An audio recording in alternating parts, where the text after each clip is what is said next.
We need to obtain the derivative of y with respect to x whenever we have our function given in the implicit form as x raised to the power of y plus y raised to the power of x equals to 2. So let's begin. So we'll start off by considering whatever we are provided with. So here we are given x raised to the power of y plus y raised to the power of x equals to 2. Let's label this as equation number 1.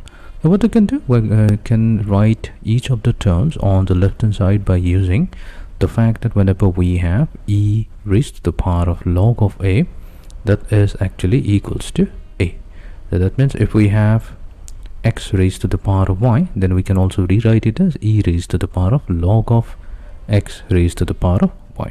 Now we can use another fact that whenever we have log of a raised to the power of b, that's simply equals to b multiplied to log of a. We can apply this property here to get x raised to the power of y will be equals to e raised to the power of y log of x. Similarly, if we have y raised to the power of x, we can express this as e raised to the power of x log of y. Right, so let's use this value. So instead of x raised to the power of y, we have e raised to the power of y log of x plus e raised to the power of x log of y. So this will be equals to 2. So let's label this as number 2. Now we'll take the derivative on both sides with respect to x. So we derivative with respect to x of e raised to the power of y log x plus derivative with respect to x of e raised to the power of x log y equals to derivative with respect to x of 2. Now derivative of the exponential function, we know that whenever we have the derivative of the exponential function e raised to the power of x, that's equivalent to e raised to the power of x. So that means derivative of e raised to the power of y log x will become e raised to the power of y log x. But since we have y log x instead of x, we'll have to use the chain rule. So we will need to multiply to derivative with respect to x of y log x added to. So here we have derivative of the exponential function e raised to the power of x log y. So its derivative will be e raised to the power of x log y multiplied to derivative with respect to x of x log y, which is by obtained from using the chain rule, and derivative of 2 being a constant will be 0. Right. Let's further simplify this. So here we have e raised to the power of y log x. So this will be multiplied to product of two function y log x. So here we will apply the product rule. That means we have y multiplied to derivative with respect to x of log of x plus log of x multiplied to derivative with respect to x of y, which will plus e raised to the power of x log y multiplied to derivative of x log y. Again, we can use the product rule here. So here we have derivative of x with respect to x times log of y plus x multiplied to derivative with respect to x of log of y. So this will be equals to 0. Let's find out the value of each of the two derivatives within the parentheses. Now we have e raised to the power of y log x. So that's simply actually x raised to the power of y. We only convert it into exponent form so that we can easily take its derivative, which will be multiplied to y times.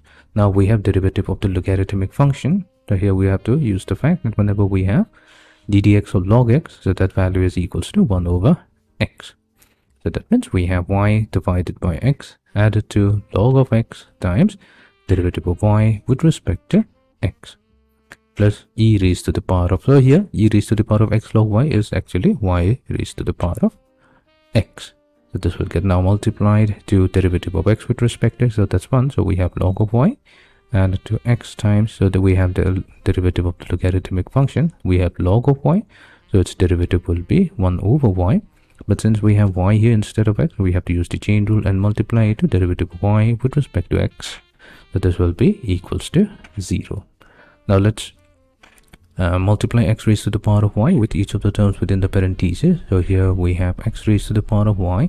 So here we have an x in the denominator. So this will get combined with the numerator to give us x raised to the power of y minus 1. And then we have a y multiplied to it plus x raised to the power of y times log of x multiplied to derivative of y with respect to x plus y raised to the power of x times log of y plus y raised to the power of x. So this gets divided with this y and combined with it to get y raised to the power of x minus y, and we have x multiplied to it, and this is multiplied to derivative of y with respect to x.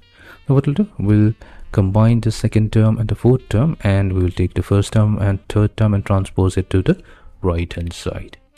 So this is now going to give us x raised to the power of y log of x plus x times y raised to the power of x minus 1 whole multiplied to derivative of y with respect to x equals to minus, we'll take the negative as the common factor, and this will get multiplied to x raised to the power of y minus 1 multiplied to y, and here we have the third term, which is positive y raised to the power of x times log of y.